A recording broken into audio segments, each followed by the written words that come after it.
Muito bem, senhoras e senhores, começando Loucos por Automobilismo número 128, aquela edição que a gente grava nas quintas-feiras para responder as perguntas dos nossos ouvintes, confrades, telespectadores, todos vocês aí que acompanham a gente, né? Você já sabe que tem que deixar a pergunta lá na página do Auto Racing. Se você não sabe, tá vendo esse vídeo agora, na próxima quinta-feira fique esperto. A gente explica isso aqui toda semana, pelo menos uma vez na terça, uma vez na quinta. Se você quiser fazer pergunta pra gente, tem que entrar lá na página e fazer a pergunta. E hoje tem muitas perguntas. Então, vamos sem mais delongas, já chamar aqui para conversa o grande Adalto, que já está a postos lá. Ele e o seu vizinho, que faz muitas obras. Ainda bem que esse programa não é gravado mais cedo, pessoal. Outro dia nós pegamos aqui, né, Adalto, um resquíciozinho de obra. Nossa Senhora. O barulho que está fazendo aqui é uma coisa infernal. Grande Bruno Aleixo, grande confraria. Hoje vamos ter uma surpresa também aqui, muito agradável. Estamos prontos aqui para tentar confundir mais os internautas do que esclarecer. Se tem uma coisa que confunde a gente nesse momento é essa Fórmula 1, né? Mas que surpresa que nada. Quem está aqui já está lá a postos na sua casa, na aprazível Belo Horizonte, para responder também as perguntas, né? Também tem perguntas para ele aqui, não é isso? Olá para você, Bruno Aleixo, olá, Adalto Silva. Hoje deu para encaixar aqui no horário, aqui na agenda, apesar de que isso aí que falaram é uma grande disfarçatez, né? Não é surpresa agradável nenhuma. Já estavam fora do ar aqui querendo... Não é surpresa e nem agradável. O programa, surpresa agradável. O outro me esculhamba no Twitter por causa da série do Netflix, que eu não deveria nem tocar nesse assunto. É isso, é assim, a verdade está aqui para ser colocada e para ser esclarecida. Mas vamos lá, Bruno Aleixo. Parece que tem muita pergunta, eu não consegui ver nenhuma por causa da correria, mas vamos lá. Você vai atirando e nós vamos desviando, né? É isso aí. Por falar em Twitter, né? Você já sabe, né? Tá aqui, ó, Twitter, mais embaixo. Twitter, meu @Bruno Aleixo 80, do Fábio @CampusFB e o do Adalto @Adalto Reis. Só deixa eu esclarecer uma coisa que eu e o Adalto acabamos de perceber aqui, é o seguinte, tem 2 páginas do Loucos por Automobilismo no Spotify, você que gosta de ouvir pelo Spotify. Boa. Então é o seguinte, se você quer ouvir pelo Spotify, não vai no Spotify lá, porque tem 2 páginas. Vai onde está lá que publica o Auto Race, clica no link que o Adalto coloca lá, que vai cair certinho onde estão sendo colocados todos os loucos para o automobilismo, né? Muito boa, Bruno. Que vão lá para essa página. Porque... Não só no Spotify, como em mais 5 agregadores. Isso, porque teve gente que perguntou, mas cadê o podcast? Não pode... Continua a mesma coisa, a diferença é que agora está no YouTube também, então quem gosta de ouvir no Spotify não está perdendo nada. É que no Spotify tem uma outra página que a gente não sabe o que é, de onde surgiu. Não sabe, alguém encontrar uma maneira, mas...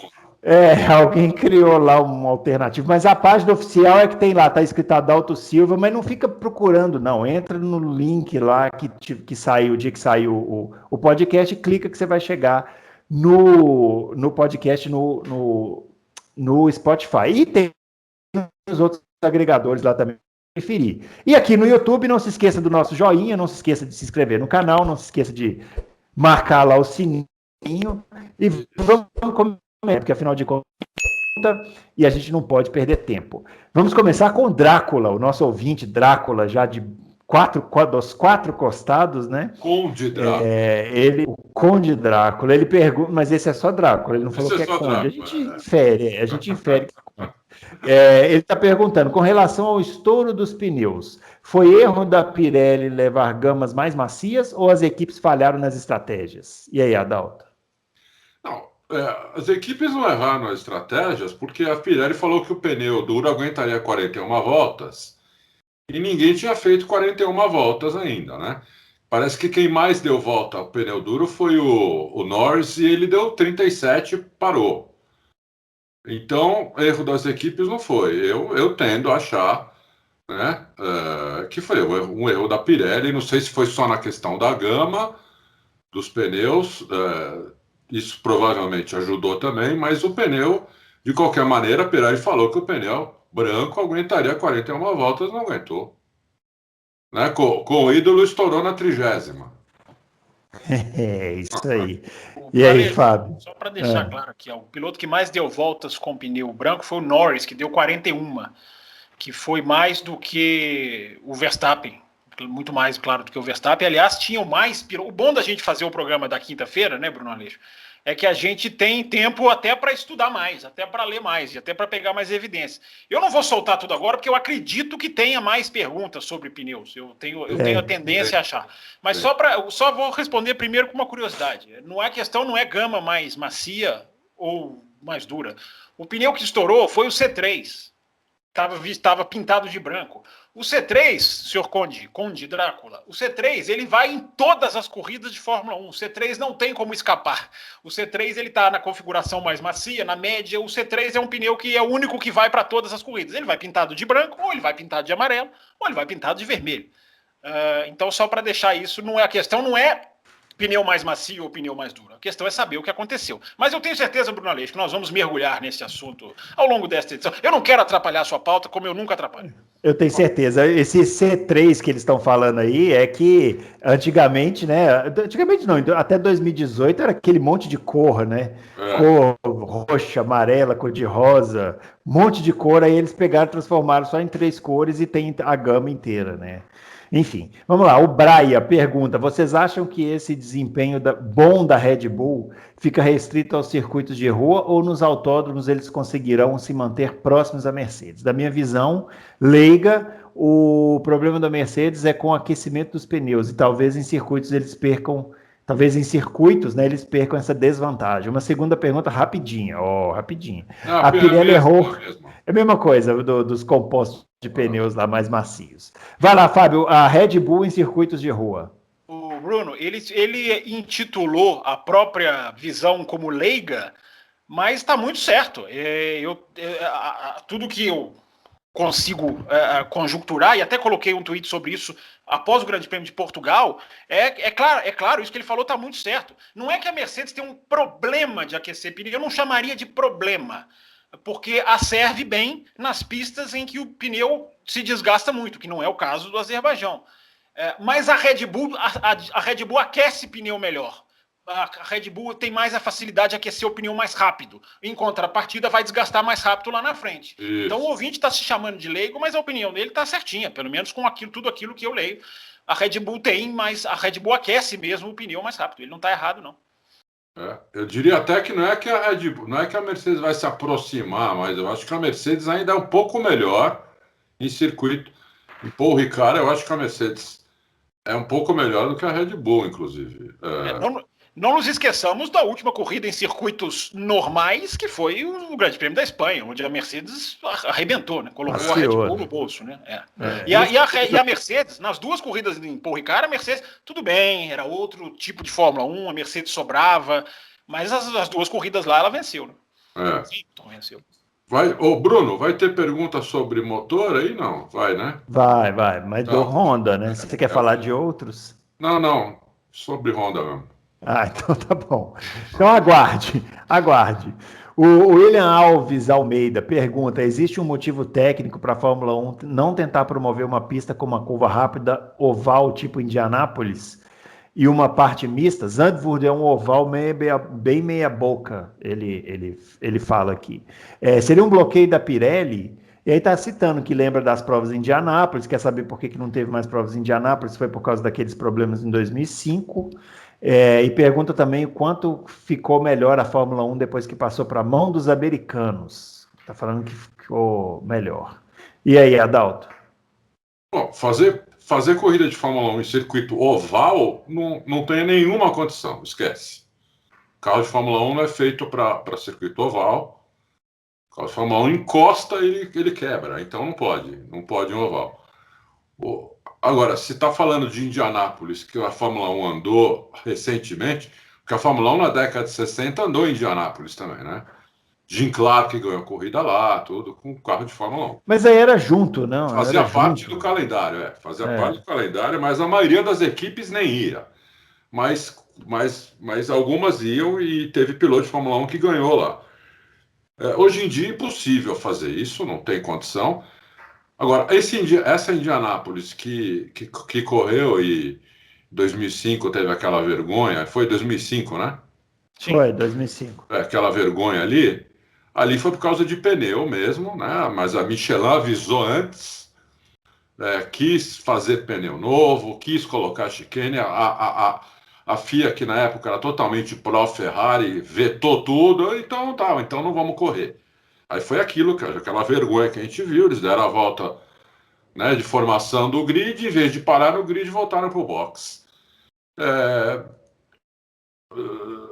Não sei, eu acho que a Fórmula 1 vai, agora que o Roger Penske é dono, lá de Indianápolis, eu acho que a Fórmula 1 vai acabar voltando para lá, vai correr lá, naquele circuito que ela corria antes, provavelmente, ou parecido com aquele, vai fazer aquela curva que fazia inclinada, acho que tem que fazer, senão não faz nem sentido ir para Indianápolis, né, e não fazer uma curva daquela. Para que vai para Indianápolis? Então vai para outra. Tem pistas muito melhores que Indianápolis nos Estados Unidos. Elkhart Lake, Laguna Seca, só para citar duas, mas tem mais. Tem aquela no estado de Nova York, que a Fórmula 1 já correu também. Como chama? Lá em cima, pô. O Emerson ganhou o primeiro título lá. Watkins Glen. Watkins Glen. Essas pistas são melhores que a pista de Indianápolis. Mas a Indianápolis, com aquela curva inclinada, tem esse charme que não tem em nenhum outro lugar. Então, se a Fórmula 1 fizer a corrida lá em Indianápolis e não usar essa curva, eu não vejo razão para fazer corrida lá. E sim, os pneus têm que ser reforçados, porque a pressão em cima deles é enorme, não tem nenhuma dúvida. Só uma colocação aqui. Quando a Fórmula 1 correu, as 500 milhas de Indianápolis faziam parte do calendário da Fórmula 1, as equipes não iam. Os vencedores são todos extra Fórmula 1. O Jim Clark ganhou uma 500 milhas de Indianápolis, já que não era da década de 50, entre 1950 e 60, já tinha saído desse espectro. E não conta nas vitórias do Jim Clark na Fórmula 1. Conta como uma vitória de 500 milhas, porque já havia acontecido essa separação. Eu acho que se a Fórmula 1 voltar para Indianápolis, eles não correrão na curva inclinada, eu acho, porque agora a Fórmula 1 tem um pneu que se desgasta de propósito, né? E até que ponto esse pneu aguentaria, eu não sei, o ouvinte coloca muito bem. Zandvoort, a inclinação foi feita justamente para aliviar para os pneus, porque é uma inclinação maior do que Indianápolis, bem maior, eu acho até que 3 vezes mais inclinado. Eu vi esses números, mas há mais tempo, quando a pista ficou pronta, e não me lembro agora exatamente. Já tem no simulador, se você quiser eu posso te contar como é, eu já corri lá. Se quiser, então, por favor, porque a sua experiência nos jogos, ela é muito mais enriquecedora do que qualquer argumento que eu possa dar. Não, é inclinado, sim. Esse é o meu depoimento. Não, que é inclinado a minha dúvida eu acho que é 36, eu não lembro exatamente quantos graus mas na realidade são 2 inclinações, né? Tem uma curva que eu acho que é a 4, que é inclinada para a esquerda, e a curva de entrada da reta, que é para a direita, que é inclinada também. Essas curvas não eram inclinadas, elas foram inclinadas por causa da Fórmula 1 e até para ajudar o pneu, porque quanto mais inclinado, melhor, porque a curva de Indianápolis, por ela ser pouco inclinada, ou seja, o carro vai muito, é puxado, a força centrífuga é mais forte ainda, o pneu força mais. Então eu acho que em Indianápolis eles não correriam, mas é uma opinião minha. Agora, eles fariam porque é um acordo comercial. Aliás, com esses cancelamentos todos, se eu fosse Roger Penske, Liberty, já sentaria para conversar, porque a chance de correr mais de uma nos Estados Unidos, a Fórmula 1 já está trabalhando com ela, só que muito provavelmente vai fazer 2 em Austin. Ao invés de fazer 2 em Austin, por que não fazer, quem sabe, em Indianápolis? Mas se a Indy corre dessa curva quando não está correndo no oval, eu acho que a Fórmula 1 correria também. Tomara que eu erre, tomara que a Fórmula 1 volte a fazer a curva, que seria a curva zero, entre aspas, como é chamado quando vem no sentido contrário. Agora, aquele circuito que a Fórmula 1 correu, ele não existe mais. A parte interna, ele não é mais exatamente o mesmo. Então, não sei se a Fórmula 1 mexeria ou usaria o que a Indy usa. Eu acho que o importante é usar a curva inclinada. Se não usar, eu não vejo razão nenhuma de usar essa pista. Zero razão. Não vejo razão. Eles farão por razão comercial, né? O Roger Penske quer, a Fórmula 1 lucraria, enfim. Mas tem uma segunda parte da pergunta dele que nós não respondemos. Eu acho que ficou melhor na mão dos americanos. E vai ficar melhor ainda do que está. Americano para fazer espetáculo não tem igual. E Gol Seattle Seahawks, não gostei. Prefiro o Gol Dallas Cowboys. É isso aí, velho. Só para dar meu pitaquinho nessa parte, Quem garante que já não tem o dedo da Liberty no que foi feito no Grande Prêmio do Azerbaijão, que salvou a corrida. Sim, lógico que é fazer bandeira vermelha para todo mundo, vamos relargar, e o espetáculo que foi. Que não dá para dizer que não tem o dedo da Liberty ali. Você vê que já fizeram coisas pensando na qualidade do espetáculo. Tem um caminho longo a percorrer ainda, principalmente com a tal da asa. Mas já tem dedo, sim. Fábio, eu tenho certeza que quando a Liberty chamou o Stefano Domenicali para ser o presidente deles, eles falaram qual era a filosofia que eles queriam. Falaram, nós queremos a sua expertise de Fórmula 1, mas nós queremos que você coloque a nossa filosofia junto com a sua expertise. O Ross Brown, né, o Adalto? O Ross Brown era um opositor de regras, era um pragmático, agora está aí, usando as 2 voltas finais do Azerbaijão para promover as sprint races quando não tem nada a ver, mas está no espírito da promoção da Liga. Isso.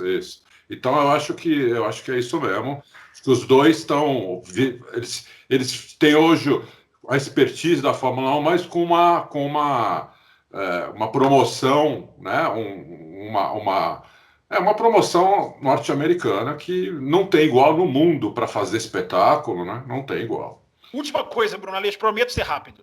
Depois do Azerbaijão, a Fórmula 1 tem obrigação de nunca mais terminar sob bandeira amarela, como terminou em 2020 no Bahrein, terminou em 2019 nos Estados Unidos, se eu não estou enganado. Não pode mais. Corrida não pode acabar sob bandeira amarela. Não vamos retroceder, vamos avançar. Ao terminar em bandeira amarela é o famoso coitos interrompidos. Meu Deus. Vamos lá. Continuando. O Fabiano Aroeira de Almeida, seria circunstancial o bom desempenho do Pérez em circuitos de rua? Manterá o padrão em circuitos tradicionais? Comentamos aqui, né, na edição passada. Precisa manter, né? É a pergunta de $1 milhão. A gente espera que ele mantenha, mas a gente vai precisar ver como é que vai ser, né? Eu espero que ele mantenha, mas não posso cravar. A pergunta do Siegfried.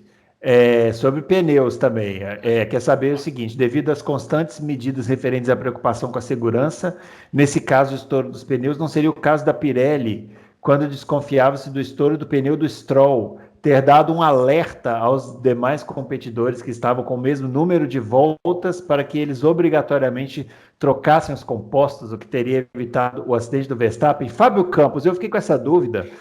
A Pirelli pode fazer isso no meio de uma corrida e falar assim, troquem esses pneus aí porque vai estourar todo mundo? Pode, ela pode recomendar, mas isso não foi feito, porque é o seguinte, seu Siegfried é bom para ele ter feito essa pergunta, porque é um dos que tem boa cabeça para discussão, embora alguns não tenham. Aliás, Bruno Aleixo, palmas para você, que tem paciência para argumentar com quem não sabe. Você realmente merece o meu respeito. Às vezes... Mas o Siegfried sabe argumentar, então ele é bom para falar. O Siegfried é o seguinte: a gente não pode confundir que um estouro de pneu é igual a outro. Só porque estourou o pneu não quer dizer que a causa é igual.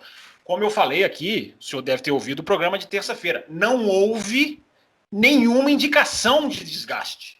Quando os pneus estouram todos em Silverstone, o pneu vai se desgastando e estoura. Aí a Pirelli faz o que fez, toma uma atitude, muda a calibragem para a corrida seguinte, manda mudar a regra, reforça o pneu. Por quê? Vai desgastando e estoura. Não foi o caso do Azerbaijão, inclusive, seu Siegfried, porque o pneu que mais sofre no Azerbaijão, que não é uma pista que puxa pneu, nem é o traseiro esquerdo, é o traseiro direito.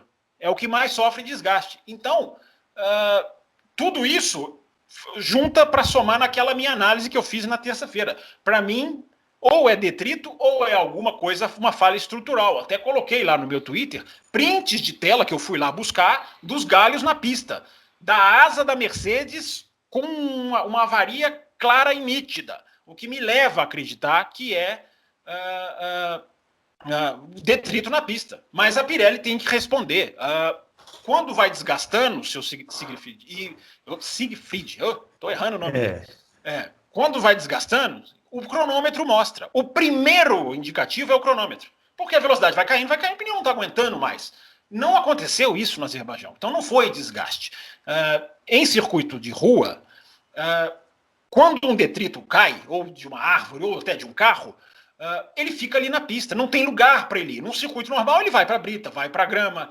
No circuito de rua ele está ali. Eu não estou aliviando para a Pirelli dizendo que foi detrito. Eu estou dizendo que a hipótese do detrito me parece razoável. Agora, a Pirelli tem que se explicar. Por quê? Olha, os pneus não foram reforçados? O quanto esses pneus foram reforçados? Por que mudou a pressão dos pneus, o PSI, de sexta para sábado?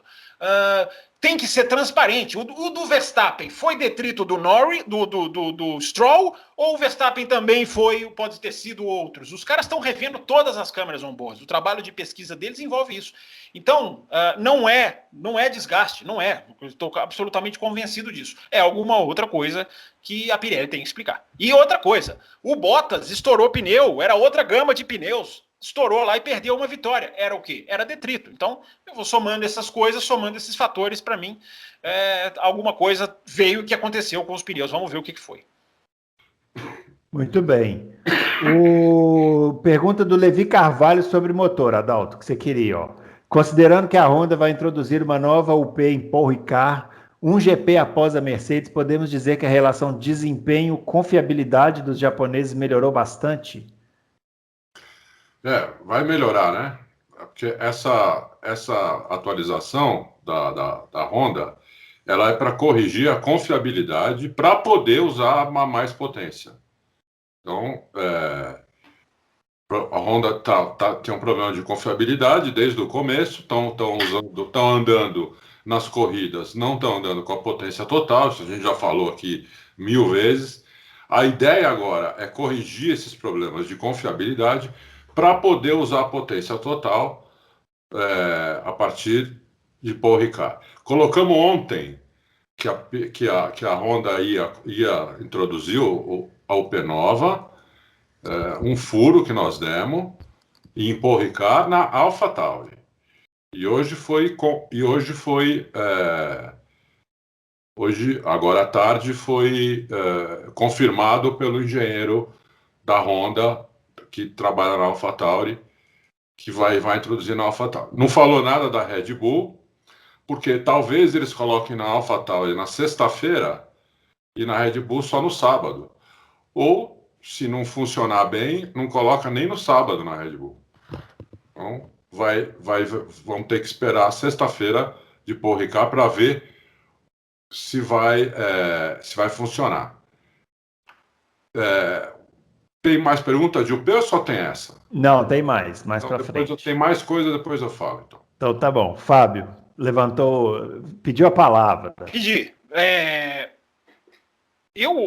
O que aconteceu? Eu passo a ter sérias dúvidas quanto a essa questão de a Honda esteja preocupada com a confiabilidade. Vocês estão falando aí dessa questão de correr com giros a menos. Eu não tenho essa informação, mas enfim, vocês têm mérito de vocês. Agora, todas as equipes Ferrari e Mercedes trocaram o motor no Azerbaijão, correram com outro motor. Ou seja, já chegou a hora de trocar. Já chegou a hora de fazer a virada. Trocar o motor não quer dizer que não vai andar com o que foi trocado mais. Ele pode voltar, principalmente nas sextas-feiras. Agora, ver a Honda, justa a Honda e a Renault, que tem só lá a equipezinha lá, Alpine, só uma.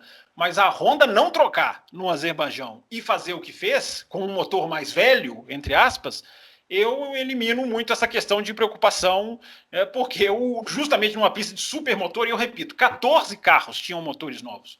Os 8 Mercedes e os 6 Ferraris. E a Honda não trocou, numa pista como o Azerbaijão. Para mim, justamente porque a pista exige muito motor, é um sinal de confiança. Não, ela não trocou justamente porque não estava pronta todas as atualizações de confiabilidade dela. Só vai ficar pronta para Paul Ricard. Por isso que ela não trocou. Sim, se ela trocasse, ela ia perder a chance de corrigir os problemas que ela está tendo para usar a potência máxima. Usando esses cavalos que ela está usando a menos, a UP vai tranquilo. O problema é que ela quer usar a potência máxima que algumas pistas, várias pistas exigem, como Paul Ricard é uma delas. Com o Azerbaijão, mas é isso que eu estou questionando. Se fizeram o que fizeram, para mim, estão usando, se não estão usando a potência máxima, estão usando 2 cavalos a menos, porque foram bem, era para sofrer e não sofreram. Foram bem no Azerbaijão. E tiveram, tudo bem, se não trocaram por tempo, ok, mas não afetou o desempenho numa pista com a maior reta do calendário. Ou então tem muita potência sobrando aí, né? É isso, é isso. O João Pedro Marques de Melo pergunta sobre os problemas com pneus no Azerbaijão. Eu acredito que realmente possam ter sido detritos que causaram o revés, pois a transmissão da Fórmula 2 mostrou um carro da Prema passando em cima de uma lata de refrigerante, Bem lembrado. que quase bem foi parar na entrada do motor. Só o que me é estranho é que as falhas tenham acontecido no mesmo pneu. Sim. É verdade, foi no mesmo pneu, né? Sim. Traseiro pneu na mesma reta. Esquerdo, na mesma reta, Mais ou menos com o mesmo tempo de uso. Mas tantos outros com... É aquilo que eu te falei, né, Bruno? A gente pode pegar alguns números aqui agora até para embasar. O Verstappen parou na volta 12. Teve 11 pilotos, se eu não estou enganado, que pararam antes dele. O Leclerc parou na volta 9, o Tsunoda parou na volta 9, o Sainz parou na volta 10. Ô, Fábio, você deu uma informação aí que eu tenho outra, viu? A informação que eu tenho do Norris é que foram 37 voltas. Você falou 41? Eu estou aqui com o boletim da Pirelli, com os stints longos informados pela Pirelli. Pneu mais macio, C5, 18 voltas, Vettel. 13 voltas, quem mais andou com o C4 médio amarelo, Raikkonen, e 41 Norris do C3. Se você pegar ali aquele lap chart, né, como eles dizem, o Norris parou na volta 7 e depois na 48. 41 voltas. É engraçado, então eu fiz a conta errada. Eu tinha contado 37 voltas. Somos de humanas. O Jonas Moraes. Matemática não é meu forte. Então, nós somos de humanas. Nós somos de humanas. O Fábio sabe isso aí porque está escrito lá 41. Você acha que ele foi lá? Você acha que ele foi lá diminuir? Depois eu vou te contar como a gente fazia. Eu vou te contar, um dia nós vamos contar aqui no ar como a gente fazia no rádio, que não tinha computador. A gente pegava a tabela e ia fazer na hora ao vivo lá, saía a pontuação tudo errado. Era uma vergonha. A gente no programa de rádio, a gente errava assim, 5 mais 6, a gente falava 12. Era um horror. O Jonas Moraes. Vimos 2 erros bizonhos de Lewis Hamilton nesse início de temporada. Fato incomum desde 2016. Pergunta, o heptacampeão está sentindo a pressão? Eu sabia que ia ter uma pergunta dessa. E aí, Adão? Pois aponta quais são os 2 erros bizonhos. Eu vi um que nem chamo de bizonho. Eu vi um erro lá em Imola. É isso que eu vi. O outro eu não sei qual é, e esse de Imola não é bizonho também. Jonas, na edição anterior a gente explicou o lance do erro aqui, que não foi um erro de freada, né? Foi um erro lá do procedimento. Mas é isso, não sei se é isso que ele está chamando de bizonho, talvez seja, não sei. Não foi nem erro de procedimento, a gente chegou nessa conclusão também. É o seguinte. Vamos lá, eu vi o Adalto discutindo isso no Twitter. Ao contrário dele, eu tô de olho nos tweets dele, do Bruno Aleixo. Aliás, Bruno Aleixo, nenhum tweet sobre futebol na quarta-feira à noite, eu não consigo entender por quê. Depois de mais uma grande apresentação ao Alves Celeste. Eu vi o Adalto discutindo isso no Twitter. Eu acho o seguinte: foi um erro. Não é um erro de pilotagem. Agora, é um erro de acionou um sistema que não deveria. É um erro operacional, digamos assim. Não é um erro de pilotagem. Isso eu concordo. Agora, o Hamilton fez uma coisa, digamos assim, que ele não devia. Entre aspas, ele esbarrou o dedo. É uma coisa... Eu considero um erro, mas não é um erro de pilotagem. Não é um erro bizonho. Tanto que a Mercedes já está mudando a posição do botão, né, Adalto? No volante. Já tá. Não, a gente discorda nisso, mas todo mundo discorda de mim, porque não é só você, todo mundo discorda de mim, porque até no Power Ranking eu dei 8,5 pro Hamilton, e depois todo mundo deu nota baixa, só o Bruno que deu um 7 para ele também. Vocês são mães, vocês são verdadeiras. Todo mundo deu nota baixinha. Porque... Mas bom, não queria falar do Power Rank, mas lembre-se sempre da performance, né? Avaliação de performance, né? Eu não acho que eles não se lembram. Eu não acho que o erro pode, né? Assim, o Hamilton, na minha visão, fez uma corrida excelente. Ele cometeu um erro lá de. Ele cometeu um erro. Ele foi um botãozinho desse tamanhozinho assim impediu que ele ganhasse a corrida. Já pensou se ele ganhasse essa corrida? Não foi o botão que ele apertou ali, achando que tinha que apertar. Ele esbarrou e o negócio ligou.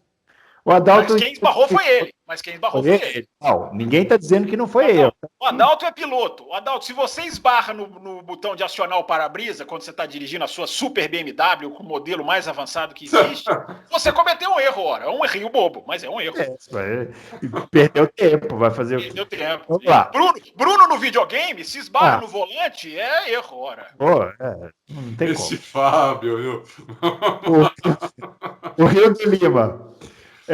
Ele pergunta, foi notável que a Red Bull estava sobrando em Mônaco e em Baku. Essa diferença imposta sobre as demais, e principalmente a Mercedes, sua rival no campeonato, se equilibrará em circuitos normais ou a Mercedes pode ter a mesma vantagem que a Red Bull teve nesses dois circuitos específicos?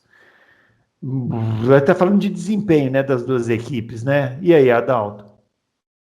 Olha, para mim vai depender do motor, desse motor novo, dessa atualização da Honda. A diferença em circuito normal é que o circuito normal, você precisa, com raríssimas exceções, você precisa de motor, mesmo em circuito que não é considerado de motor, como vários tem aí que não é considerado, porque considerado de motor mesmo são poucos, né? Mas mesmo em circuito onde você tem curvas de média, curvas de alta, você precisa de motor, porque daí você pode pôr mais downforce no carro, porque o motor compensa esse arrasto que você está pondo a mais no carro. Então, como a Mercedes tem uma vantagem hoje de mais ou menos 15, 20 cavalos, então eu vou falar, 15, 20 cavalos a vantagem da Mercedes, entre 15 e 20 cavalos. Se a Honda consegue igualar isso, eu acho que aí o carro da Red Bull fica superior ao da Mercedes. Porque eu, na minha opinião, carro por carro, a Red Bull um pouco melhor, só que a Mercedes compensa isso com uma UP melhor. Compensa e até ultrapassa na maioria dos circuitos. Não em todos, mas na maioria. Tem também a questão dos circuitos que estão muito, muito alto, né? Como São Paulo, Áustria, México, né? A partir de 500, 700 metros de altura, o ar é mais rarefeito, então aí você pode compensar isso tirando com um carro que tem mais downforce, sem depender tanto só de asa, ele tem mais downforce vindo de outros lugares, então você compensa isso no motor, né? Você compensa isso na asa. Então, por isso que a Red Bull anda bem aqui em São Paulo, anda bem na Áustria, anda bem no México. Ela anda bem em pistas que estão em altura elevada em relação ao nível do mar. No resto das pistas, a Mercedes com um motor melhor, que 20 cavalos a mais, ela tem uma pequena vantagem, né?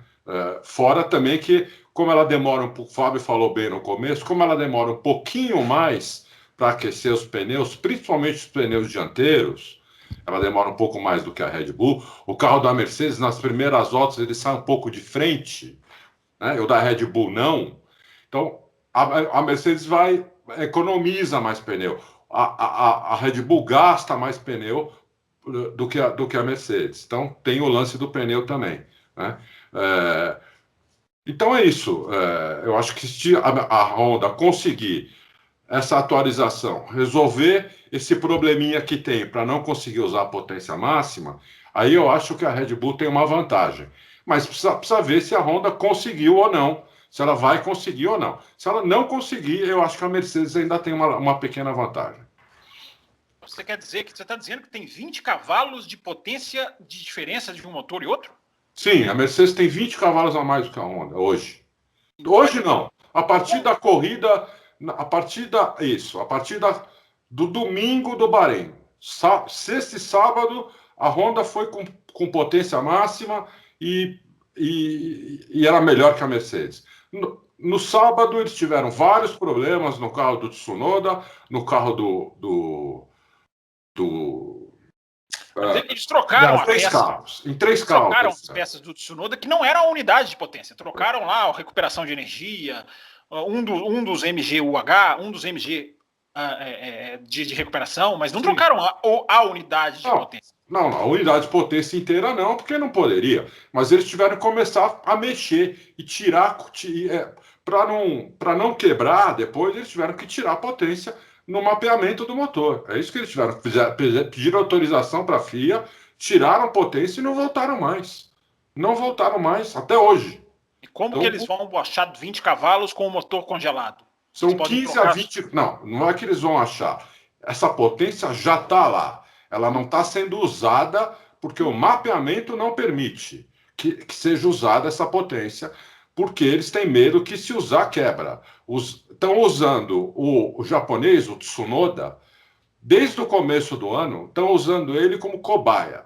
Então, vai tudo primeiro, tudo que a Honda consegue mexer perifericamente no motor ou no software de mapeamento, primeiro vai no Tsunoda. Dá problema com o Tsunoda, não vai mais em carro nenhum. Não dá problema com o Tsunoda, vai para os outros carros. É isso que está acontecendo. Então eles têm muita potência sobrando, porque... Não é muita, né, Fábio? Quase ganharam... 1.100 cavalos não é tanto assim, né? Quase ganharam o Grande Prêmio do Bahrein e foram mais rápidos no Azerbaijão com a super reta. Eu acho que eu tô com o Bruno nessa daí. Deve ter muita potência sobrando, então. É de 15 a 20 cavalos, não é tanto assim, não. Não é tanto assim, não. A Mercedes tem isso a mais hoje. 15 a 20 cavalos a mais. Vamos lá. O Hamilton foi bem agora em Baku por causa disso. Só por causa disso. Por causa da potência dele que ele usava na reta. Né? E ele chegava no Checo na reta. Vocês viram a corrida. Final da reta, ele estava embutido no Checo. Começava o setor 1, o Checo já abriu um pouquinho. No setor 2, o Checo abria de quase um segundo. O Hamilton entrava mais de um segundo atrás dele no setor 3. Quando acabava a reta, ele estava embutido de novo no Checo. É a parte que a Mercedes é melhor que a... 20 cavalos e com menos asa, como ele estava, ele passaria. Bom, essa informação é a informação que eu tenho. Vamos lá. O Mari, ou a Mari, né? Aliás, mentira, pulei o Marçal Kawai Prado aqui, ó. Quando uma equipe cliente compra o P, quando uma equipe cliente compra o P, ela já vem com os radiadores fixados junto ao P, ou a equipe fixa eles de acordo com o projeto de chassi e carenagem? Quais os fatores que podem ter levado a Williams a ter problemas de aquecimento com a nova UP, se nos GPs passados eles não tiveram? Eu gosto dessas perguntas, assim, de curiosidades, pequenas curiosidades que a gente não para pensar, né? Quem é que coloca esses radiadores nos carros? A própria equipe. O que o fabricante faz é que o fabricante diz quanto cada componente da UP precisa de refrigeração. De refrigerar. Né? E aí o cliente que faz os radiadores dele, que faz tudo dele, não é fabricante. O fabricante não entrega radiador, só entrega. Ele diz quanto precisa do motor da combustão e dos outros. Todos eles precisam de refrigeração. Muito bem. Até porque tem a ver com o projeto dos carros. Cada carro tem o seu sistema de arrefecimento que começa no projeto aerodinâmico. Então, cada um tem a sua... Isso aí. A Mari Sanco pergunta: a Hungria será a próxima pista com condições adversas à Mercedes. Red Bull e Ferrari são apontadas como favoritas lá. A questão é, a Mercedes ainda pode surpreender na Hungria, uma vez que as dificuldades encontradas em Mônaco e Baku podem ter fornecido dados para a equipe entender melhor as melhores condições para tirar performance do carro nessas condições de pista de média e baixa velocidade, onde o carro da Mercedes peca em aquecer os pneus.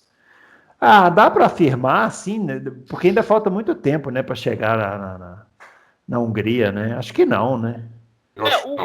O carro da Mercedes, eu não me lembrava disso. O carro da Mercedes tem um entre-eixos maior, o que o desfavorece. Vocês lembram que naquela época de Ferrari contra a Mercedes, de 2017, 2018, se falava muito do entre-eixos, né? A Ferrari era menor da Mercedes. Eu havia me esquecido disso, acabei esbarrando com isso aqui nas minhas leituras, na minha pesquisa. A Mercedes ainda é um entre-eixos maior, então ainda tem essa dificuldade em circuitos de rua. Eu acho que a Hungria vai entrar muito a temperatura, né? Se a Hungria tiver escaldante, muda o jogo.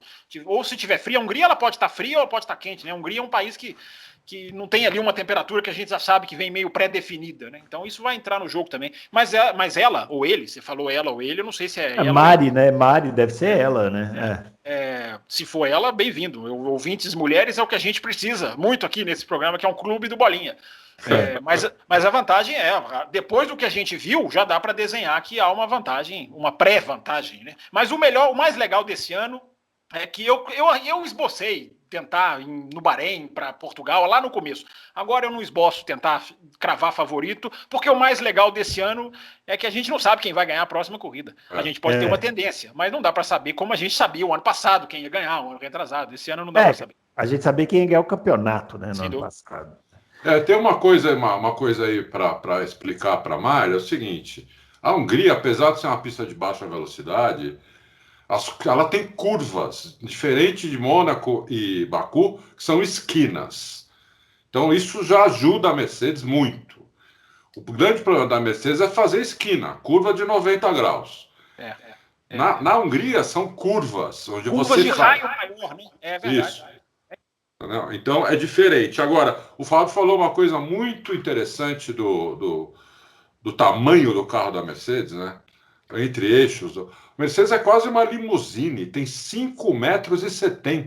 Nossa Senhora. Poucos carros de rua têm esse tamanho.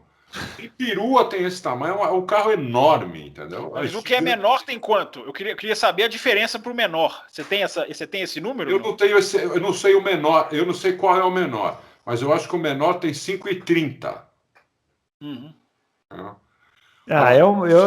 Desculpa, mas para mim isso é uma ignorância. Não, o carro do ano que vem vai ser muito menor. Ele vai ser mais pesado, a gente já falou aqui. Mas se eu não estou enganado, e eu tenho que fazer essas pesquisas todas de novo, porque já faz tanto tempo que a Fórmula 1 anunciou, né, o que seria 2021 e virou 2022 por causa da pandemia. Mas eu vou pegar esses números todos, medidas, tamanho, enfim, e a gente traz isso aqui mais para frente.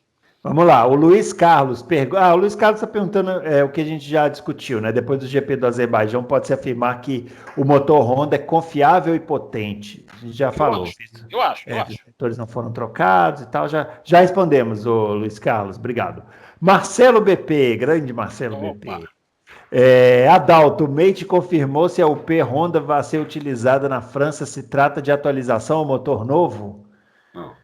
Com o uso do efeito solo nos carros de 2022, veremos o fim do auto-rake, já que aquele efeito necessita do menor espaço possível entre o assoalho e a pista para ser melhor aproveitado? E se sim, se isso pode significar benefício para a Mercedes? Muito, muito boa pergunta. A primeira pergunta, sim, o Mate confirmou ontem, que nós colocamos no site, mas é uma atualização, não é motor novo, né? Porque motor novo agora só pode... Do dia 1º de janeiro de 2022, eles vão congelar os motores. Então, até lá, a última atualização desse ano, sei lá, o motor que eles têm que apresentar, um motor esse ano, eu não sei em qual data, que vai ser congelado dia 1º de janeiro de 2022 até 2025, acho, né? Isso. Então, esse motor é atualização, não é um motor novo. É uma atualização focada em corrigir os problemas para a Honda poder usar a potência máxima. Então, primeiro vai ser colocado, já é certeza, desde ontem, na AlphaTauri, na sexta-feira. Né? Não está certo ainda se vai na AlphaTauri e na Red Bull na sexta-feira, ou se a Red Bull vai colocar só no sábado, ou se a Red Bull não vai deixar para colocar na outra corrida ainda, que é na Áustria. Não se sabe ainda isso. Mas na AlphaTauri é certeza que vai na sexta-feira. A outra pergunta dele realmente, em teoria, o efeito solo, você precisa do carro no chão totalmente. Do começo ao fim do carro, né? O efeito solo é para grudar, é para selar o carro no chão, né? Só que esse efeito solo Mandrake que vai ter, é a primeira vez que nós vamos ver isso. Não é aquele efeito solo que a gente viu na final da década de 70 e começo da de 80, que não precisava nem de asa dianteira. Aliás, a asa dianteira atrapalhava, né? Não é aquele efeito solo. Se fosse aquele, seria uma maravilha completa. Essa é uma revolução total na Fórmula 1, como foi na época, ia ser outra agora. É um efeito solo que eles inventaram aí, que é por cima do carro e não por baixo, né? É nas laterais, como era antigamente, só que antigamente era por baixo do carro. Agora ele é por cima. Então, como eu não sou engenheiro, muito menos aerodinamicista, eu não tenho certeza, mas teoricamente os carros vão ser planos. Eu acho que não vai ter mais rake. Agora eu acho, não posso cravar. Muito bem. O Bruno Lippe pergunta: Adalto, a Pirelli irá adotar compostos exclusivos para o GP de Zandvoort ou serão os pneus de sempre? Fábio. Não, mas ele falou para você. Ele falou para você. Não vem se esconder, não. Ele falou para você. Se você não sabe a resposta, fala, não sei a resposta, eu vou passar para o Fábio. Aqui. Eu não vou ter nenhuma pergunta para mim, que hoje eu sou convidado surpresa. Não tá programado nada de pneu especial para Zandvoort. Não tem nada programado. São esses pneus que tem aí, que ela já fez, já são pneus novos para esse ano, para todas as pistas. Agora, se vai aguentar outra história. Ele sabia a resposta e tentou me jogar debaixo do ônibus. Tá vendo? Ele sabia a resposta.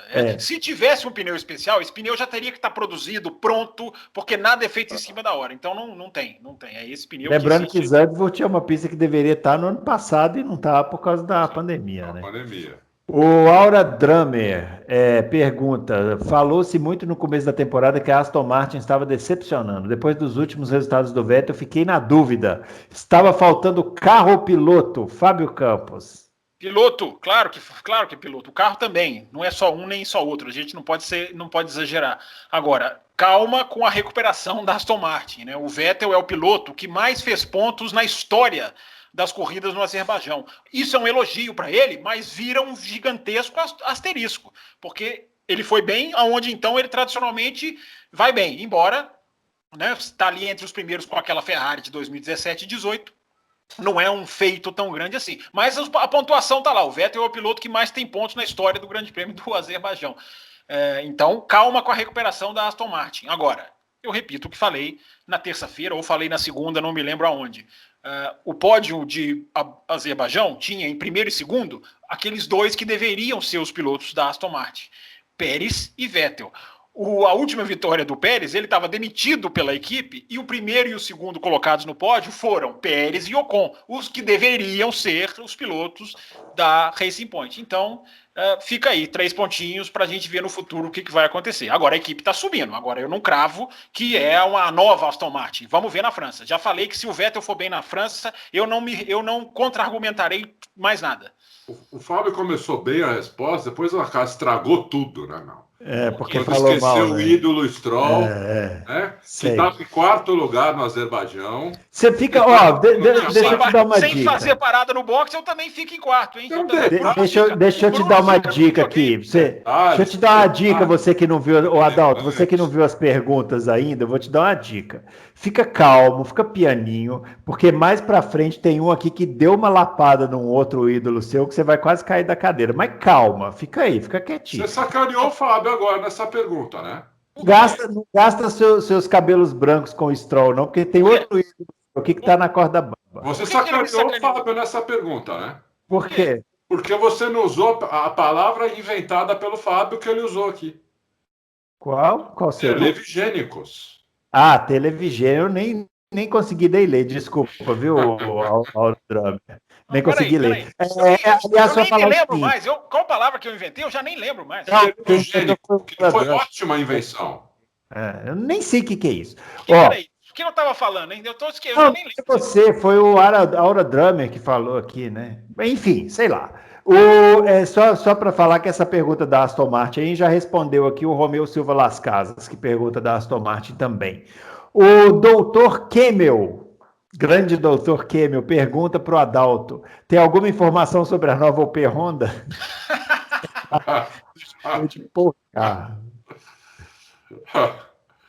Não, já respondemos, né? Já respondemos. Porque você quer falar mais de motor, às vezes tem mais alguma coisa para falar. Não. Já respondemos. O Dr. Kemmel. Carlito Pereira, em termos de ritmo de classificação, qual é a distribuição de forças entre os 4 fabricantes? E quais seriam as corridas favoráveis a Mercedes e Red Bull até o fim da temporada? Já falamos disso. Ritmo de classificação. E aí, Fábio, dá para falar, dá para saber? Qual que é a melhor dos motores? Ele tá perguntando a melhor das equipes ou o melhor do... Eu não entendi. Os 4 fabricantes de motores, em termos de classificação. Não dá para responder isso. É difícil de responder, a gente fica muito apegado nesse negócio de cavalos aqui. Hoje, o motor de Fórmula 1, já falei, o motor de Fórmula 1, cavalos, o número de cavalos talvez seja a terceira coisa mais importante. Hoje, muito importante na Fórmula 1 é o deployment, que eles dizem, é como os elementos adjacentes aplicam energia para aumentar, para fazer aquele boost, né, na hora da classificação. Então é difícil de saber, cada fonte de informação fala uma coisa. Eu não arrisco a dizer, não. Claro, a gente tem... por exemplo, vou dar aqui uma informação que vem, inclusive, da própria Fórmula 1 oficial, do site oficial da Fórmula 1. A Renault Alpine é a mais rápida de reta na avaliação deles. Eu não sei como que eles chegam a essa informação. Eles têm algum dado para comprovar. Agora, o que eu vi a Alpine tomar de ultrapassagem nessa corrida é por causa disso. Hoje em dia, a inclinação da asa faz muito mais diferença. Se você corre com uma asa em pé, a sua cavalaria de motor ela fica quase que irrelevante, exagerando a expressão, mas fica muito menos importante. Então, a Renault ela é dada como mais rápida de reta. O Gasly falou isso, né? Para o Ocon, um olhando na cara do outro, se o seu carro voa de reta, né?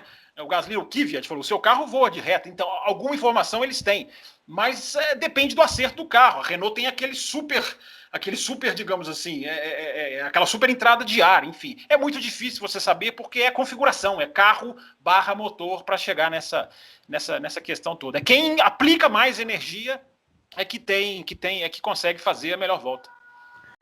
Muito bem. Leandro Alves, há alguma possibilidade de outra fabricante de pneu entrar na Fórmula 1 nos próximos anos? O que seria necessário para que, de fato, isso ocorra? Não, né? Acho que não, né, Adalto? Isso ficou no passado, né? Essa guerra de pneus, né? A Michelin, inclusive, quando ela foi aventada, ela falou que só entraria se tivesse competição, se tivesse mais uma. Ela não queria entrar sozinha. Já a Pirelli falou que se tivesse outra, ela não entrava. Então, não sei, mas não tem só essas duas, né? Tem Goodyear, tem Bridgestone, né? Que já foi. Bridgestone, já foi, muito bom. Tem aquela coreana Hankook, que é muito boa, que inclusive faz pneus da DTM, faz pneus de rua muito bons. Então tem outras. Não sei, eu acho o seguinte, por incrível que pareça, eu acho melhor ter uma só. Por incrível que pareça. Se vocês quiserem, eu até posso desenvolver o raciocínio, mas não sei se precisa. Porque vai dar uma estourada no tempo. O âncora que fica bravo. Agora, na próxima a gente fala. Só rapidinho, né? Se fosse entrar uma outra, tinha que mudar totalmente a filosofia da Fórmula 1, porque como você vai ter empresa que desgasta o pneu de propósito, competindo contra a outra, aí teria que mudar toda a filosofia. Agora, a grande coisa dessa história toda, que para mim é de aplaudir de pé, é o que o Mário Isola disse em Mônaco, né? De que o pneu para 2022 não será um pneu tão desgastável quanto esse. Eu já bato palma de pé, porque os pneus atuais ajudam a estragar. Já ajudaram a salvar há poucos anos atrás. Mas a gente tem que ir atualizando o software, Bruno. Eu sempre falo. Hoje em dia eles estragam, porque o carro não consegue seguir o outro. O pneu não pode superaquecer dessa maneira. Tomara que o Mário Isola não esteja brincando, claro que ele não está. Tomara que em 2022 o pneu não tenha essa super sensibilidade que hoje só ajuda a atrapalhar. Muito bem, Adriana Guiar pergunta, se o Helmut Marko tivesse da Mercedes, o Russell já entraria na vaga do Bottas? Essa pergunta é boa para responder assim, sim ou não, Adalto? Esse ano não, ano que vem sim. Fábio? Foi tão rápido que o meu raciocínio lento não conseguiu pegar. Como é que foi? Se o Helmut Marko tivesse da Mercedes, o Russell já teria entrado na vaga do Bottas. Não é o Helmut Marko que troca só, gente. Não é. Eu falo isso, falo da imprensa brasileira, tem gente que me critica. Se personaliza muito no Helmut Marko. O Helmut Marko ele é mais um. Ele é um cara, ele cuida dos jovens pilotos, mas ele não é ele que demite. O Horner é chefe da equipe. O Dietrich Mateschitz é o dono. O Helmut Marko participa, mas não é ele. Não sei, pode ser que sim, pode ser que não. Mas cuidado para acharem que todas as demissões e contratações da Red Bull são feitas pelo Helmut Marko. Não são. É isso aí. O doutor Takakara. Doutor tá com a cara. Ele tá perguntando aqui, ó. Supondo que a corrida tivesse vários incidentes de safety car e, por consequência, a duração da corrida tivesse sido maior, quando o Max bateu e deu bandeira vermelha, imaginando que a direção de prova escolhesse encerrar a prova sem dar a relargada, qual teria sido o resultado final da prova? Ótima pergunta. Essa pergunta é ótima. Boa porque, teoricamente, é a volta anterior. Ele está dando hipótese aqui, se o Pérez ainda seria P1, Hamilton P2, se valeria o resultado antes do Verstappen bater. Tem vários veículos de imprensa dizendo que o Verstappen seria vencedor se a corrida não reiniciasse, porque volta 2 voltas, se eu não estou enganado. Foi aquela. Você lembra, Bruno, daquela questão do Fisichella e o Raikkonen aqui no Grande Prêmio do Brasil, que você estava lá presente. Né? Se fosse uma volta, era uma coisa, como voltou 2, teve toda aquela questão. Essa é uma regra do tempo de Watkins Glen, do tempo que a Fórmula 1 precisava de que os carros passassem na linha para saber quem está em primeiro e quem está em segundo. Porque hoje em dia não tem a menor... Não pode, vamos direto ao assunto. Se a corrida terminasse em bandeira vermelha, vamos supor que quebrasse o guardrail e não tinha como voltar a corrida, o Verstappen não poderia ser declarado vencedor. Não pode. E não pode. Bateu, não pode. É uma pena, ele não tem culpa nenhuma. É uma questão da... Mas não pode. Um cara que bate, causa uma bandeira vermelha, não pode ser declarado o vencedor. Hoje em dia, a Fórmula 1 tem... A pergunta é excelente. Hoje em dia, a Fórmula 1 tem tecnologia para saber a posição em cada segundo, em cada metro da pista. Não tem mais esse negócio de ter que passar na linha de chegada. Essa regra está antiga demais. Tem que atualizar essa regra. Tem que ver o que diz a regra. Pois a regra fala uma ou 2 voltas antes, enfim. Então, se a regra fala isso, o Verstappen é vencedor. Pois mas é isso que eu estou dizendo, não pode. Não pode. Teria que mudar a regra, né? Seria um absurdo. É uma regra, realmente é uma regra que não acompanhou a evolução, né? É isso. Porque você assiste a corrida de Fórmula 1, o tempinho fica mudando o tempo inteiro lá, né? Até bem lembrado, Bruno. Até a transmissão hoje em dia é em tempo real. Quantos anos a gente assistiu que tinha que passar em certas linhas para se atualizar a classificação no cantinho da tela? Isso aí até a MotoGP até pouquíssimo tempo, não faz tanto tempo assim. Agora não, o cara cai na MotoGP, ele nem tá na tela, você já sabe que ele caiu porque ele some do caractere instantaneamente. Ou seja, hoje em dia você sabe cada metro da pista quem tá em primeiro. Não precisa desse negócio de retroagir 1, 2 voltas. No momento da bandeira vermelha você pode definir o vencedor. Enfim. Muito bem. O Ricardo Silva. Os participantes do podcast usam trail braking quando estão ao volante? Quem na Fórmula 1 usa trail braking? Eu nem sei o que é isso. Trail braking. Alguém sabe? Desculpa a ignorância, Ricardo. Adalto. Eu não sei o que é isso. Sabe, Adalto? Usa muito no kart. O freio e o acelerador ao mesmo tempo. Ah, sei. É o ponta-taco. Não, é diferente, né? Não é freada com o pé nos 2 pedais? Isso. Isso é ponta-taco. Isso é ponta-taco. Ponta-taco é você usa tudo, né? Usa o freio, o acelerador, a embreagem e o câmbio. Isso, Hoje não dá para fazer. Hoje o carro faz ponta-taco sozinho porque não tem câmbio. O câmbio é semiautomático. Então, mas a pergunta dele quis dizer o quê, então? Ele quis dizer acelerar? Ele quis dizer freio e acelerador ao mesmo tempo. Só freio e acelerador. Então, o cara vem na reta, tá a curva ali, ele tá acelerando, ele tira pouco o pé do acelerador, mete o pé no freio, não tira o pé inteiro do acelerador, depois no meio da curva ele tira o acelerador e continua, tira o freio e continua com o acelerador. A gente. Por que ele perguntou se a gente faz isso? Ele perguntou a gente e estando ao volante do carro de rua, dá para fazer isso? Se você fizer isso, você destrói qualquer coisa. Eu por isso, quero. É por isso que eu tô fazendo, é por isso que eu tô confuso, porque eu tô falando assim, o carro de rua é isso que eu tô... Destrói com o freio. Na Fórmula 1, duvido que alguém use. O Senna, ele tinha uma técnica, né? Um dia nós vamos fazer um programa só sobre isso. O Senna, ele ficava dando bombada no acelerador durante a curva, né? Mas não era trail braking também. Então, ninguém usa hoje, que eu saiba.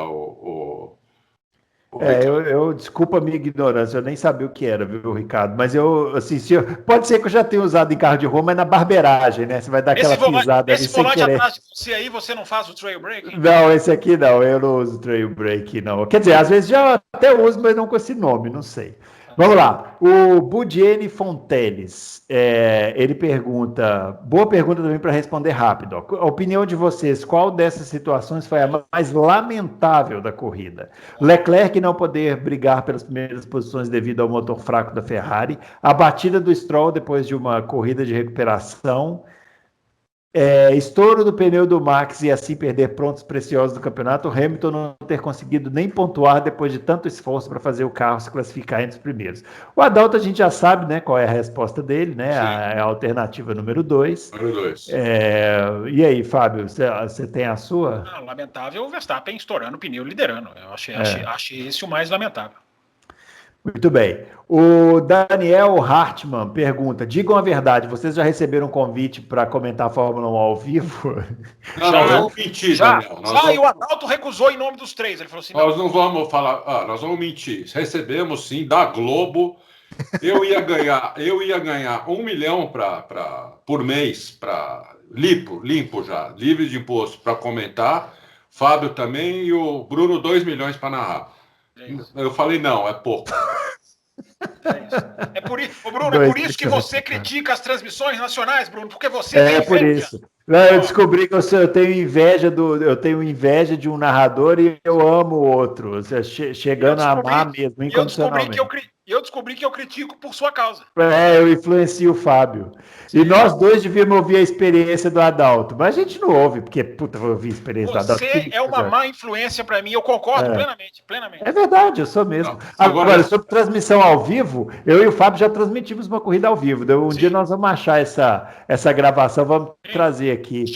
Nós éramos repórteres na pista e o estúdio transmitindo, nós não estamos brincando, não. É sério, foi o GP do Brasil 2003, a gente tem essa... de 2003 aí que o Bruno saiu sequinho da pista, sequinho.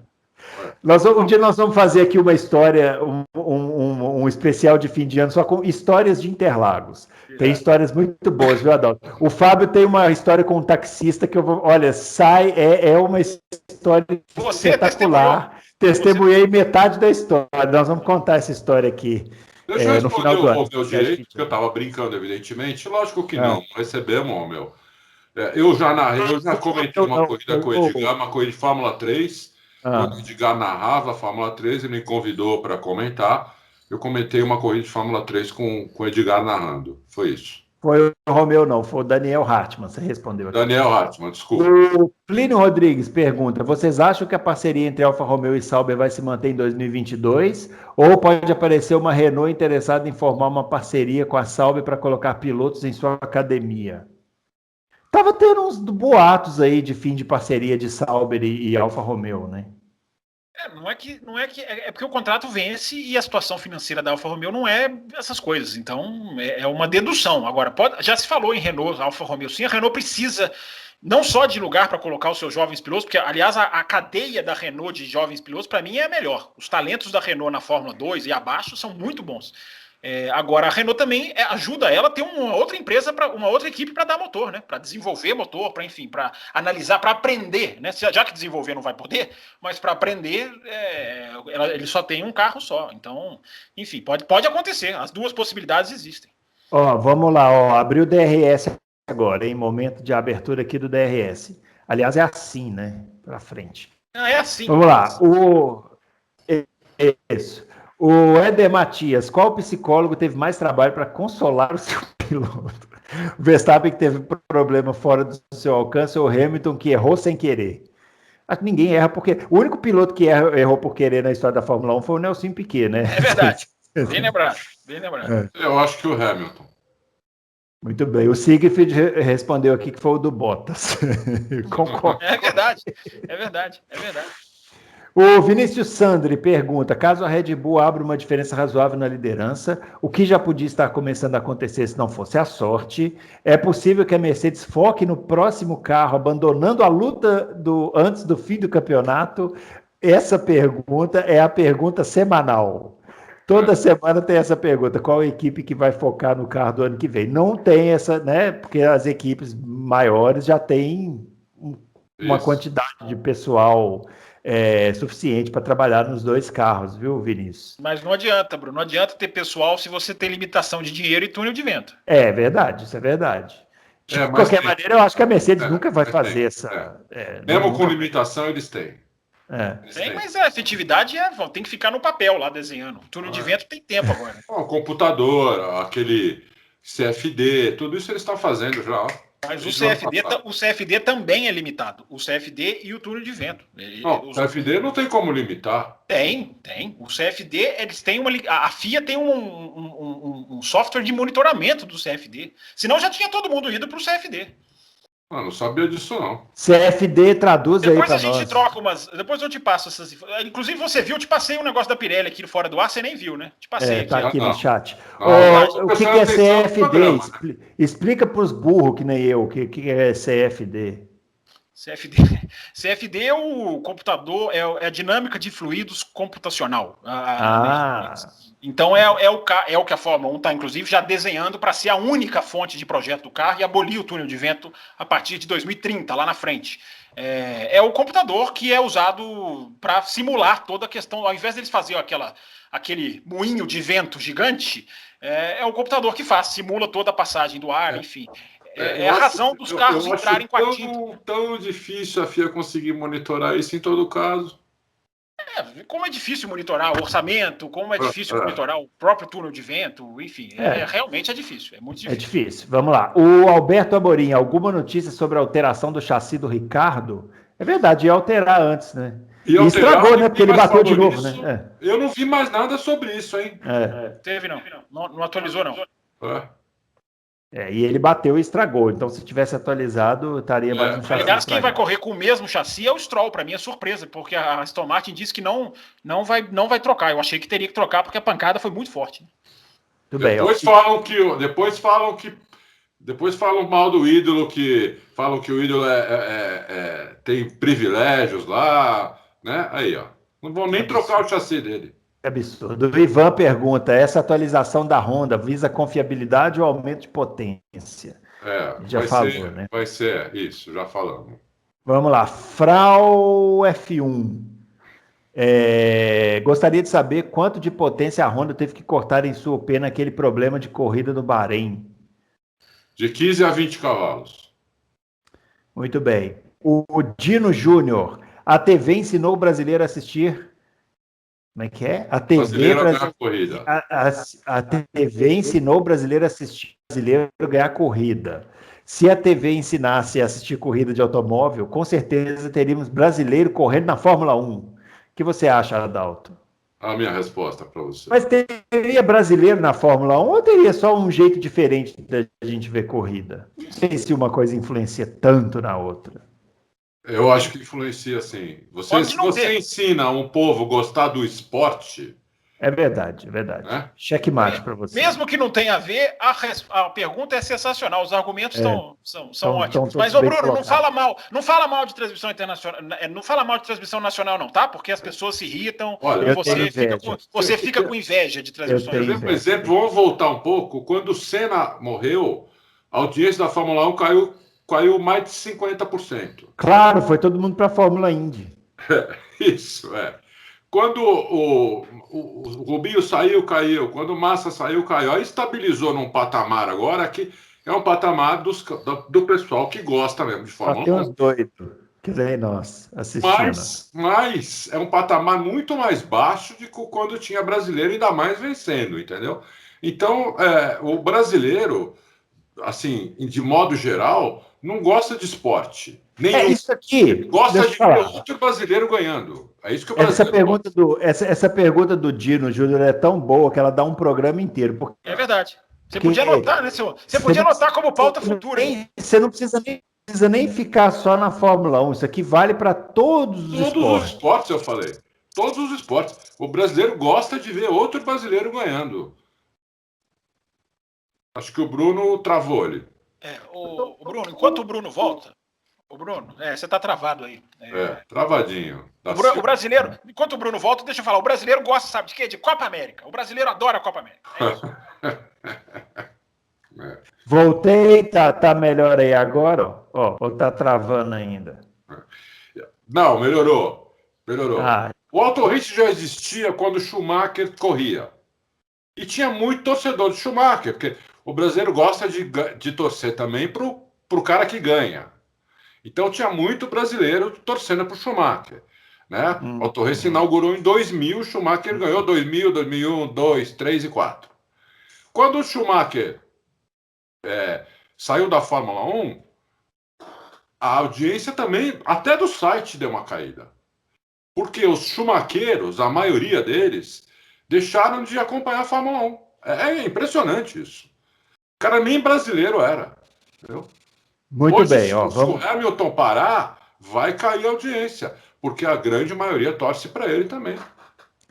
Vamos lá. Ó. O Samuel Cirilo pergunta, já sabemos que o Leclerc é mais rápido que a luz na classificação, mas na corrida tem a cada volta com a Ferrari cansada. Será que o Leclerc, ainda tem potencial para ser o Mansell da vida ou está fadado a ser um Montoya eterno? Samuel Cirilo. Agora o vovô ficou nervoso. Agora o vovô Adalto vai ficar nervoso. Mexeu com o Montoya. Agora ele vai ficar bravo. Olha, essas comparações, né? Assim, o Mansell era um super piloto, foi campeão. Não foi campeão antes porque teve azar, quebrou o carro, voou uma porca fora. O Mansell, pouco título. Um título para o Mansell é pouco. O Mansell tinha potencial para ser tricampeão. Então, eu não gosto dessa comparação. O Montoya também tinha potencial para ser tricampeão. Só que ele estava na Fórmula 1 no momento de total domínio da Ferrari, como a Mercedes teve de 2014 até o ano passado, né, e que não deu chance para ninguém, a não ser 2017, 2018, que precisava ter um super piloto na Ferrari, que ganharia também, acho. Só que no caso da Ferrari não tinha chance para ninguém. A Ferrari era muito melhor do que os outros, entendeu? Então o Montoya teve nessa época lá. Não tinha como ele ser campeão. O único ano que ele poderia ter sido campeão, que foi 2003, a FIA fez o favor de trocar os pneus no meio do jogo. Inventou que os pneus da Michelin estavam fora do regulamento. A Michelin já usava aquele pneu 40 corridas. 40 corridas. Aí a FIA foi lá e falou, não, isso está fora do regulamento, isso não pode, tem que trocar esses pneus. Aí dançou o Montoya. Então, essas comparações realmente são difíceis. Muito difíceis. O Leclerc é muito rápido, mas a tocada de uma volta de classificação é diferente da tocada de corrida. Né? Na classificação o carro vai leve, você destrói o pneu, usa toda a UP, usa tudo. O piloto usa tudo que ele tem, porque não tem que sobrar nada mesmo na pista. Ele tem que tirar cada milésimo do carro. Na corrida, se ele fizer isso, em 5 voltas acaba o pneu, em 10 acaba o freio, em 20 o pé vai pro saco. Bum! Então, é isso. Isso aí. Você quer falar, Fábio? Você fez menção aí. Não, porque eu acho que o Montoya nunca teve capacidade de ganhar campeonato. Ele era um ótimo piloto, um cara habilidosíssimo, mas a mudança da regra dos pneus de 2003 não foi o que fez ele bater com o Barrichello em Indianápolis quando disputava o título mundial, que podia chegar em Suzuka com a chance de brigar pelo título. Montoya era um piloto muito bom, mas ganhar campeonato não era muito com ele, não. O Montoya era muito inconstante. Eu achava o Montoya, sério mesmo, eu achava o Montoya muito inconstante. Era capaz de ser rapidíssimo em classificação, fazia 7 poles seguidas, mas em corrida era diferente. Eu discordo, mas tudo bem, cada um aí tem uma opinião. Vamos lá. O Euler está só fazendo um comentário aqui, falando que porque é tão difícil algumas pessoas acreditarem no erro do Lewis, que já foi mostrado em vários sites internacionais de automobilismo, também no último Loucos, e ele também está falando que ele postou um vídeo, tem gente teimando que seria birra contra o Lewis Hamilton. É assim, viu, Euler? A gente convive com isso aqui também. O Dan José convive com isso de ter para dar a explicação, não está nem aí para explicação técnica e quer xingar mesmo. O Dan José, algum piloto da GP2 tem chances de conseguir uma vaga na Fórmula 1 na próxima temporada? GP2 é Fórmula 2, não é? Ou Fórmula 3? Quis dizer Fórmula 2, mudou de nome, né?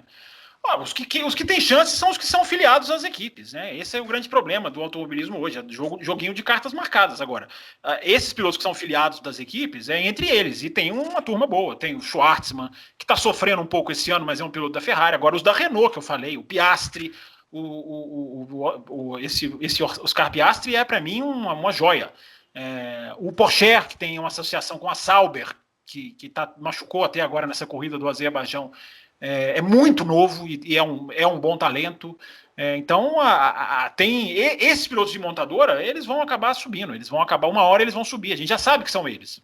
O Drogovic, por exemplo, não tem chance nenhuma de subir, porque não tem associação nenhuma com montadora nenhuma. Então, são esses caras. Se você quer saber quem são os próximos pilotos de Fórmula 1, pega quem são os pilotos dos desenvolvimentos das equipes. Da Ferrari é o Ilott, é o Schwartzman, é o Armstrong, que está na Fórmula 2.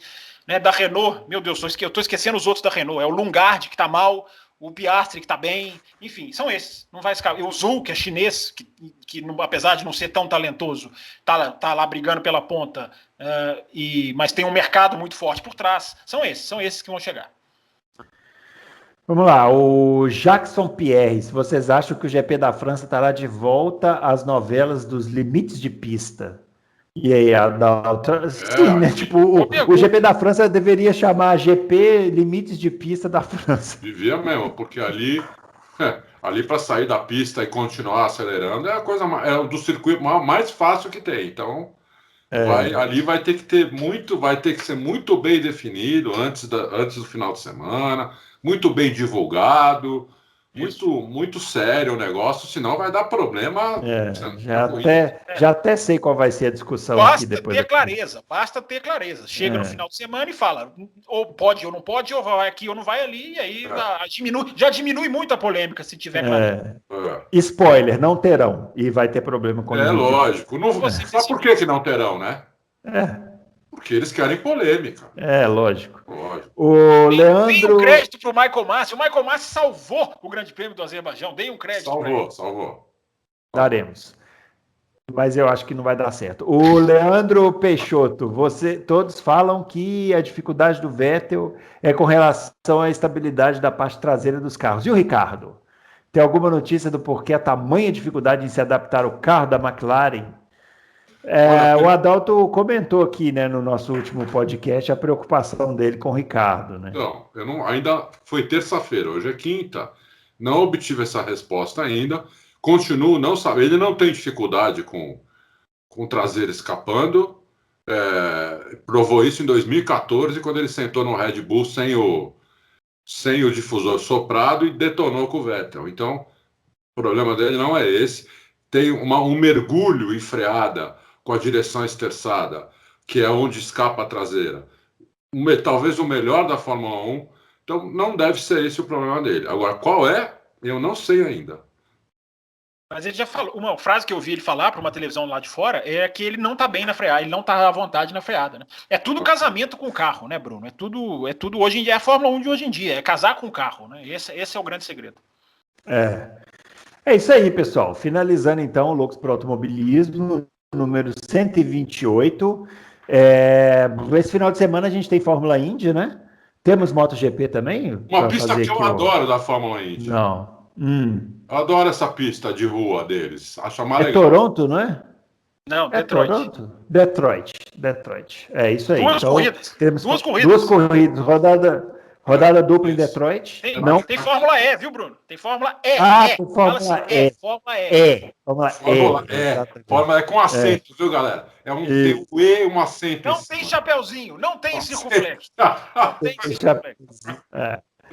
É isso aí, pessoal. A gente finaliza aqui, então, esse Loucos para o Automobilismo. Voltamos na próxima semana, então, com a edição número 129, falando da Fórmula E e da Fórmula Indy também, para você, tá bom? Um grande abraço para todo mundo. Não se esqueça de deixar o like, não se esqueça de se inscrever no canal e não se esqueça de balançar o sininho, clicar no sininho, sei lá, e divulgar o podcast para todo mundo. Balançar o sininho, essa foi a É isso aí. Um abraço para todo mundo. Tchau.